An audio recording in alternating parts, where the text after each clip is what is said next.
कैसे हैं आप सब? आई होप आप सब अच्छे ही होंगे। आज के ट्यूटोरियल में हम अपना जो पिछला ये ट्यूटोरियल का भाग चल रहा था, हमने हिंदी साहित्य शुरू किया है, पार्ट 5 अकबरी लोटा, जिसमें हमने पार्ट पूरा समझ लिया था, जिसको मैंने एक्सप्लेन कर दिया था आपको पूरा। अब हमें इसका अभ्यास कार्य करना है, तो चलिए अब हम इसका अभ्यास कार्य शुरू करते हैं। अभ्यास कार्य आपका है पहला, नीचे दिए गए प्रश्नों के उत्तर दीजिए। पहला मौखिक प्रश्न है, पत्नी की कौन सी बात सुनकर लाला झाऊलाल का जी बैठ गया? तो पत्नी की 250 रुपए की मांग सुनकर लाला झाऊलाल का जी बैठ गया। दूसरा प्रश्न है, लाला झाऊलाल की पत्नी जिस लोटे में पानी लाई थी वह उन्हें पसंद क्यों नहीं था? तो लाला झाऊलाल की पत्नी जिस लोटे में पानी लाई थी वह उन्हें इसलिए पसंद नहीं था क्योंकि वह लोटा बेढंगी सूरत का था। उसकी गढ़न को देखकर ऐसे लगता था मानो उसका बाप डमरू और माँ चिलम हो। ठीक है। लाला झाऊलाल के हाथ से लोटा गिरने पर क्या हुआ? लाला झाऊलाल के हाथ से लोटा गिरने से पहले लोटा एक दुकान के साइबान से टकराकर उस दुकान पर खड़े एक अंग्रेज को सांगोपांग स्नान कराते हुए उसी के बूट पर आ गिरा। बूट मतलब जूता। अंग्रेज के ऊपर जब लोटा गिरा तब वह क्या कर रहा था? तो अंग्रेज के ऊपर जब लोटा गिरा तब वह उस दुकान से पीतल की कुछ पुरानी मूर्तियां खरीद रहा था। लाला झाऊलाल ने लोटा कितने रुपए में बेचा? लाला झाऊलाल ने लोटा 500 रुपए में बेचा। अब ये जो लिखित प्रश्न है इसको हम आपको अभी नहीं कराएंगे क्योंकि इसकी पीडीएफ आपको मिलेगी ही।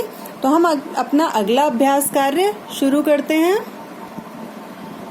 अगला अभ्यास कार्य है दूसरा, सही उत्तर पर सही का निशान लगाइए। काशी के ठठेरी बाजार में किसका मकान था? बिलवासी जी का, अंग्रेज का, लाला झाऊलाल का। तो आंसर आपका यही है, लाला झाऊलाल का। नीचे गिरने पर लोटा सबसे पहले किससे टकराया? अंग्रेज के सिर से, अंग्रेज के अंगूठे से, दुकान के साइबान से। तो यही आपका राइट आंसर है, दुकान के साइबान से। नेक्स्ट है, आंगन में प्रवेश करते ही बिलवासी जी ने पहला काम क्या किया? अंग्रेज को बाहर निकाल दिया, झाऊलाल को फटकारा, भीड़ को हटाया। तो आपका आंसर क्या है? भीड़ को हटाया।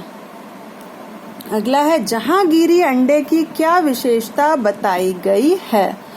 जहांगीर के कबूतर का अंडा था, उस पर जहांगीर का नाम खुदा था, अंडा सोने का था। सही आंसर है, जहांगीर के कबूतर का अंडा था। ठीक है। तीसरा है अभ्यास कार्य, नीचे दी गई पंक्तियों का आशय स्पष्ट कीजिए। देखिए, अपने वेग में उल्का को लजाता हुआ वह आंखों से ओझल हो गया। मतलब इतने तेज उल्का पिंड जैसे बहुत एक स्थान से दूसरे स्थान पर चलते रहते हैं तीव्रता से, वैसे ही लोटा भी बहुत जोर से गिरा। ऐसा गिरा कि मानो इतनी तेज जा रहा था कि वो उल्का पिंड जैसा लग रहा था, और इतनी तेज जा रहा है तो आंखों से तो ओझल हो गई, देखना तो बंद हो जाएगा। मैंने आपको पूरा चैप्टर समझाया है, तो ये चारों आपको अपने आप करने हैं। एक मैंने आपको समझा दिया, ये आप अपने आप समझ लेंगे क्योंकि मैंने आपको चैप्टर पूरा एक्सप्लेन कर दिया। आते हैं भाषा ज्ञान पे। भाषा ज्ञान पहला है, नीचे दिए शब्दों के 3-3 पर्यायवाची शब्द लिखिए। पहला है आपका वेग। वेग मीन्स गति, प्रवाह या बहाव। नदी का बहाव होता है ना, तो नदी बहुत तेज, नदी का वेग बहुत तेज है, मतलब नदी का बहाव बहुत तेज है। फिर विपदा। विपदा मीन्स विपत्ति, कष्ट, मुसीबत। ठीक है, मुसीबत। फिर प्रतिष्ठा। प्रतिष्ठा मान, इज्जत, सम्मान। प्रसिद्ध, मशहूर, विख्यात, प्रख्यात। इजाजत, इजाजत मीन्स किसी चीज की स्वीकृति देना, अनुमति देना या मंजूरी देना। ठीक है। अंतर्धान, अंतर्धान हो जाना मतलब गायब हो जाना, लुप्त हो जाना, अदृश्य हो जाना मतलब जो दिखाई ना दे। धन्यवाद, आभार, शुक्रिया या कृतज्ञता। फिर से देख लीजिए, आभार, शुक्रिया, कृतज्ञता।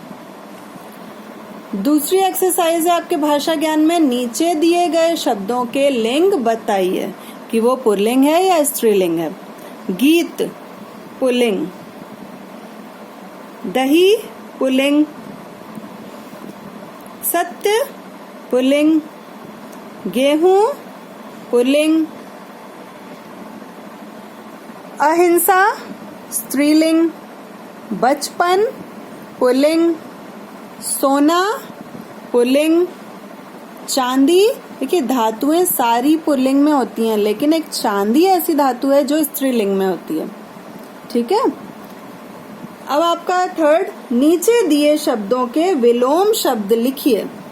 असमर्थ समर्थ, प्रकट गुप्त, सवाल जवाब, सभ्यता बर्बरता, आकर्षण विकर्षण, पूर्व, पूर्व का होगा आपका विलोम अगर बताना है तो देखिए पूर्व का उत्तर भी हो सकता है, जैसे पूर्व पद और उत्तर पद। ठीक है। सहज असहज, संग्रह त्याग, कल्पना सत्य, महत्वपूर्ण इसका आप महत्वहीन भी लिख सकते हैं, और गौड़ इन दोनों में से कोई भी एक हो सकता है। महत्वहीन भी सही है और गौड़ भी सही है। ठीक है। फिर आपकी नेक्स्ट एक्सरसाइज नंबर 4 है, नीचे दिए गए अनेक शब्दों के लिए एक शब्द लिखिए। 7 दिनों का समूह सप्ताह। ठीक है। इतिहास से संबंधित ऐतिहासिक, 3 मंजिल वाला तिमंजिला, जो शिक्षित ना हो अशिक्षित, 100 वर्षों का समूह शताब्दी, 3 राहों का समूह तिराहा। देखिए नेक्स्ट है ऊपर से नीचे तक, इसका बेटा आपको मैं बाद में बताऊंगी। फिर नीचे लिखे मुहावरों का वाक्य में प्रयोग कीजिए। ये आप मुहावरे स्वयं करेंगे, ये मैं नहीं कराऊंगी क्योंकि मुहावरे आप अपने आप इनका वाक्य बनाइए। ठीक है। फिर नेक्स्ट एक्सरसाइज है वृद्धि का अर्थ आपको बताया गया है बढ़ना, जो मैंने आपको संधि में समझाया है कि वृद्धि का अर्थ है बढ़ जाना। जब स्वर में वृद्धि हो जाती है उसे वृद्धि संधि कहते हैं। यदि आ के बाद ए आए तो वह ए में बदल जाता है। यदि आ के बाद ओ आए तो वह सदा औ में बदल जाएगा। ठीक है। तो इसी से रिलेटेड एक्सरसाइज है आपकी 7th एक्सरसाइज। दिए गए शब्दों की संधि कीजिए। तथा जमा एव, तथैव। ठीक है। ए है तो बड़ा ए बन गया ना। सदा जमा एव, ये भी सदैव। मत जमा ऐक्य, मतैक्य। महा जमा ऐश्वर्य, महेश्वर्य। ठीक है। इस तरह से आपका यहाँ पे ये पाठ 5 अकबरी लोटा समाप्त होता है। अच्छे से चैप्टर को आप बार बार पढ़ेंगे, चैप्टर पढ़ लेंगे तो आपसे कैसा भी कहीं से भी चैप्टर से क्वेश्चन पूछ लिया जाए आप बता पाएंगे, अगर आपने चैप्टर सही से पढ़ा है। ठीक है। तो आप चैप्टर बार बार अच्छे से पढ़िएगा और एक्सरसाइजेस भी पढ़िएगा। अगले ट्यूटोरियल और अगले चैप्टर के साथ कल मिलेंगे। तब तक के लिए सब अपना ध्यान रखेंगे। धन्यवाद।